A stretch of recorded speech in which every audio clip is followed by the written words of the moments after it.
नमस्कार दोस्तों, मैं सीविपिन मिश्रा टेक्शन वीएमसी में आपका स्वागत है। जी हां दोस्तों, आज हम बात करेंगे सेक्शन नंबर 44 एडी और एडीए के बारे में, जो कि प्रेजम्पटिव टैक्सेशन वाले सेक्शंस हैं। इनकी लिमिट्स को इंक्रीज कर दिया गया है बजट 2023 से। तो हो सकता है इस साल आपको ऑडिट ना करानी पड़े और क्या पता बुक्स ऑफ अकाउंट भी मेंटेन ना करना पड़े।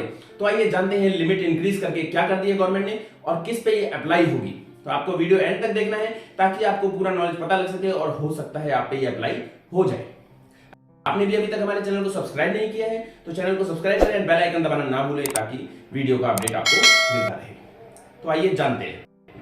जैसा कि गवर्नमेंट ने पहले जो हमारी ऑडिट की लिमिट थी वो 1 करोड़ थी, उसको बढ़ा के 10 करोड़ कर दिया था। 10 करोड़ लेकिन उस पर अप्लाई होता था जो सारी की सारी ट्रांजैक्शन अपनी डिजिटल मोड से करते हैं। इन्होंने सिर्फ 5% का रिलैक्सेशन दिया, यानी 95% ट्रांजैक्शंस अगर आपकी डिजिटल मोड से होती हैं तो आपको 1 करोड़ पे भी ऑडिट कराने की जरूरत नहीं है, आपको 10 करोड़ तक ऑडिट कराने की रिक्वायरमेंट नहीं है अगर आपकी सारी की सारी ट्रांजैक्शन डिजिटल मोड से होती है। अब इन्होंने इस बजट 2023 के अंदर 44 एडी और 44 एडीए दोनों सेक्शंस में लिमिट को इंक्रीज कर दिया। उन लिमिट को क्या इंक्रीज करके किया, जैसे कि पहले हमारी क्या थी, 44 एडी के अंदर 2 करोड़ की लिमिट थी।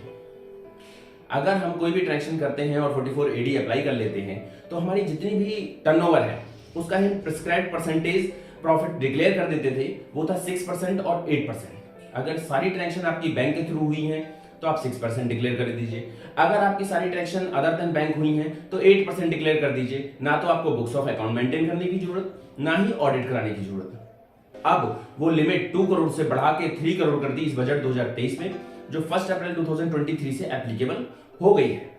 तो यानी कि आपको चेक करना है, लेकिन एक कंडीशन इन्होंने इसके साथ ऐड करी कि आपकी जो ट्रांजैक्शंस हैं वो सारी डिजिटल मोड से होनी चाहिए, यानी 95% ट्रांजैक्शंस आपकी अदर देन कैश होनी चाहिए तो आप इस लिमिट को यूज कर सकते हैं। यानी 2 करोड़ तक तो आप 44 एडी ले ही सकते हैं, लेकिन एडी का बेनिफिट आप 3 करोड़ तक ले सकते हैं अगर आपने सारी की सारी ट्रांजैक्शंस डिजिटल मोड से करी है। यानी 95% ट्रांजैक्शन आपकी अगर डिजिटल मोड से हैं तो आप 3 करोड़ की लिमिट को यूज कीजिए और 6% और 8% डिक्लेयर करके 44 एडी में ना तो बुक्स ऑफ अकाउंट मेंटेन करने की जरूरत और ना ही ऑडिट कराने की जरूरत, आप उसी हिसाब से इसको डिसाइड करें।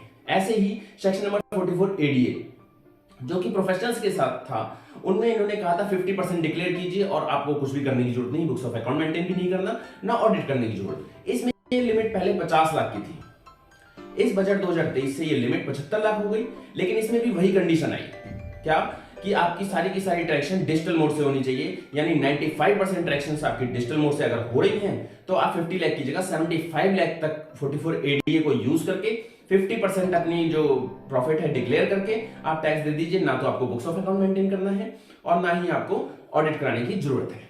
तो ये दोनों सेक्शन इसी हिसाब से इन्होंने बढ़ा दिए। यानी गवर्नमेंट चाहती है कि आपकी सारी ट्रांजैक्शन डिजिटल मोड से हो और लोग ज्यादा से ज्यादा डिजिटलाइजेशन की साइड जाएं, इसलिए ये बेनिफिट दिया गया कि 44 एडी और एडीए के अंदर। नॉर्मल लोगों के लिए बेनिफिट नहीं है, ओनली जो 95% तक की ट्रांजैक्शन विदाउट कैश की करते हैं उनके लिए लिमिट का बेनिफिट है। अदरवाइज वो लिमिट वही है जो पहले थी। तो आप उसी हिसाब से अपने ईयर में चेक कर लीजिए और ज्यादा से ज्यादा डिजिटल मोड में ट्रांजैक्शन कीजिए और जैसा हो सके उसी हिसाब से अपनी बुक्स ऑफ अकाउंट मेंटेन कीजिए, क्योंकि इन सेक्शंस के अंदर ना तो बुक्स ऑफ अकाउंट मेंटेन करने की रिक्वायरमेंट है और ना ही आपको ऑडिट कराने की जरूरत है। तो आप चेक कर लीजिए, कहीं ऐसा ना हो कि आप डिजिटल मोड से ही ना छोड़ के और सारी ट्रांजैक्शन ज्यादा से ज्यादा अदर मोड में कर रहे हो।